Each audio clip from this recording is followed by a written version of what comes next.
بسم اللہ الرحمن الرحیم۔ السلام علیکم محترم ناظرین و سامعین، آپ سن رہے ہیں دیوتا۔ تو آئیے بڑھتے ہیں کہانی کی جانب۔ وہ ریل کار کافی فاصلہ طے کرنے کے بعد ایک جگہ رک گئی۔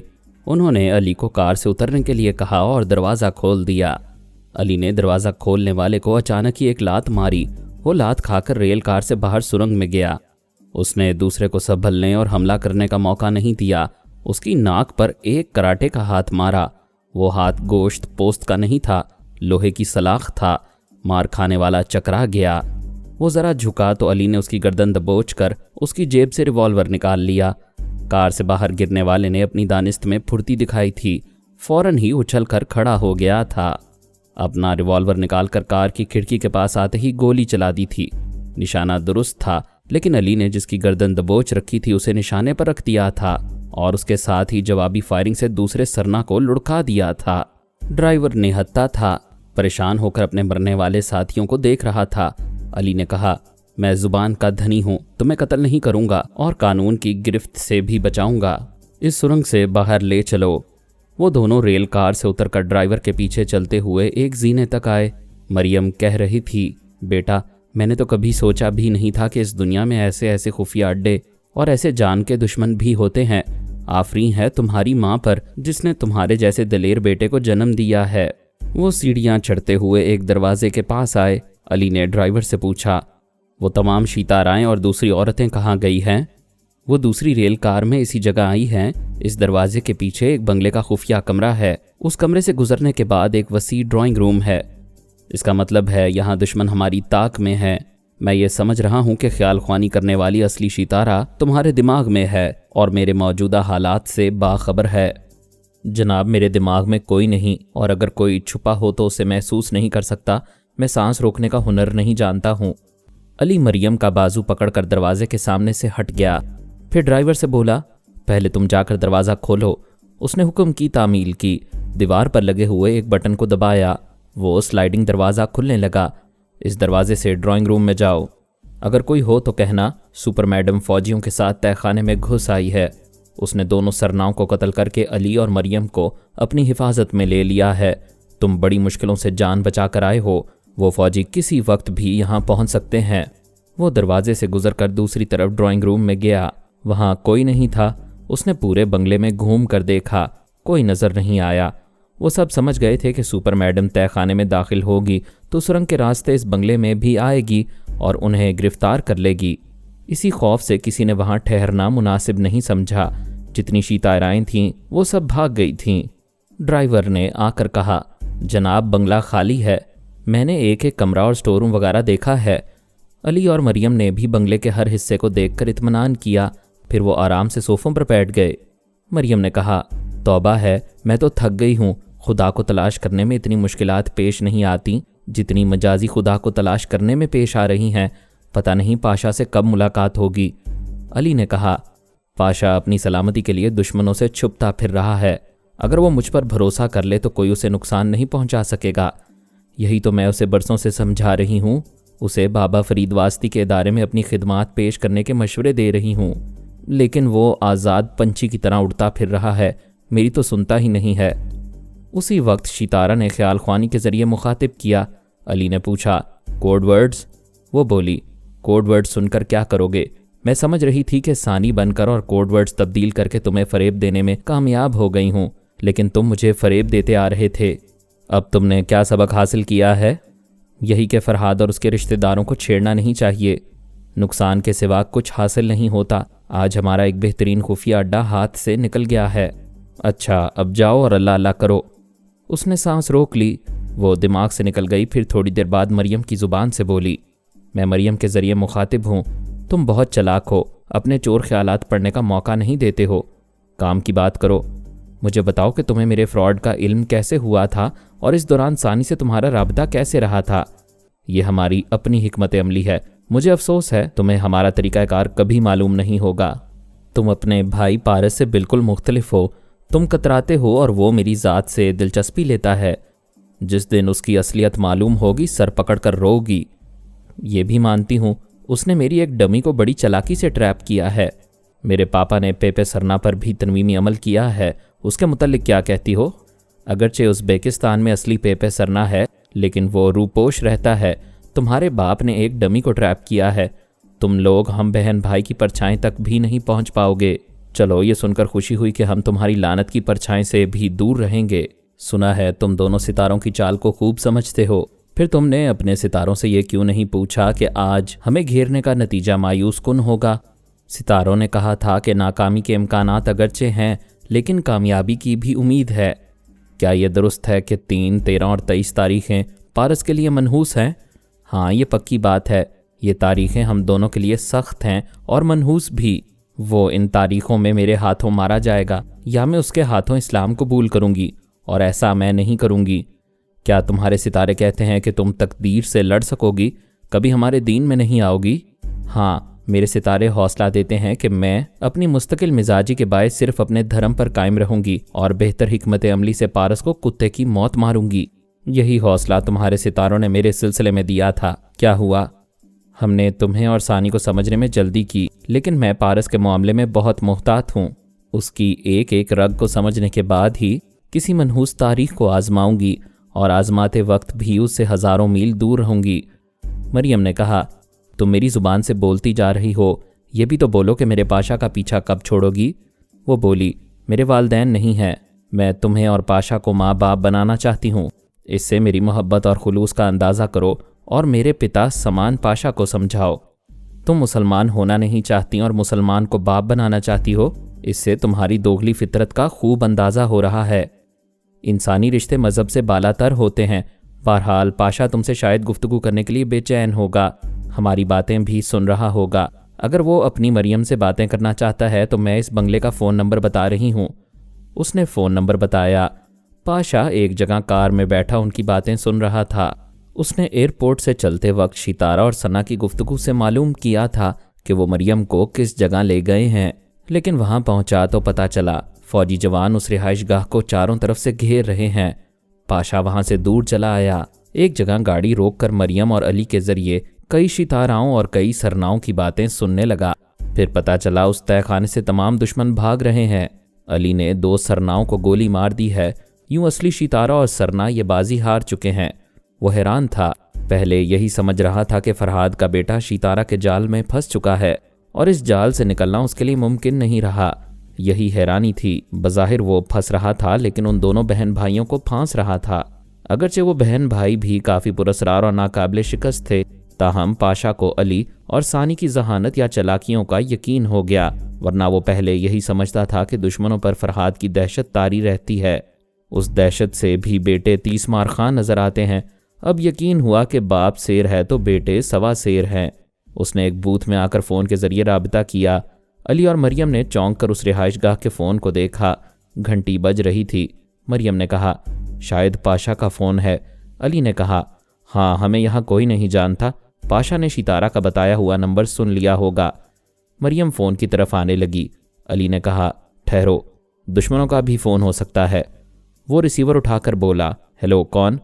پاشا کی آواز آئی، ہیلو علی تیمور، میں تمہاری آواز پہچانتا ہوں۔ آئندہ تم جس روپ میں بھی رہو گے میں تمہیں آواز کے ذریعے پہچان لیا کروں گا، یوں تم بڑے نقصان میں رہے ہو۔ یوں تم نے اچھا کیا کہ یہ بات ذہن نشین کرا دی، میں آئندہ بھیس بدلنے کے ساتھ آواز بھی بدل لیا کروں گا۔ اپنی عقل کا ماتم کرو، زیادہ بولنے والے نقصان میں رہتے ہیں۔ لو، میری ممی سے بات کرو۔ اس نے مریم کو ریسیور دیا۔ مریم نے کہا، ہیلو پاشا، تم کہاں ہو؟ مجھے کیوں اپنے پیچھے دوڑا رہے ہو؟ وہ بولا، تم بہت کام کی چیز ہو مریم، میں تمہارے ذریعے دشمنوں کو اپنے پیچھے دوڑاتے دوڑاتے ایک دن ان کی گردنیں دبوچ لوں گا۔ یہ تو کوئی بات نہ ہوئی، کیا میں اس عمر میں دوڑنے کے لیے رہ گئی ہوں؟ تمہارا یہ بڑھاپا بھی بڑے کام کا ہے۔ دیکھو، تم نے فرہاد کے بیٹے کو بیٹا بنا لیا، وہ تمہیں ممی کہتا ہے، بس اسی طرح رشتے جوڑتی رہو، مجھے فائدہ پہنچتا رہے گا۔ میں پوچھتی ہوں، یوں چوروں کی طرح کب تک چھپتے پھرو گے؟ عقل سے کام لو، بابا صاحب کے ادارے میں پناہ لو، تمہارے دشمن ٹھنڈے پڑ جائیں گے۔ میں عورت کی عقل سے نہیں سوچتا، آزاد رہنا چاہتا ہوں، اور آزاد رہنے کے لیے شیر کو جنگل کے دوسرے درندوں سے لڑتے رہنا پڑتا ہے۔ میرے پاشا، اب میری زندگی تھوڑی رہ گئی ہے، پتہ نہیں کب دنیا سے اٹھ جاؤں، ایک بار تو تمہارا دیدار ہو جائے۔ ہو جائے گا، جزیرہ مارکیو سان چلی آؤ،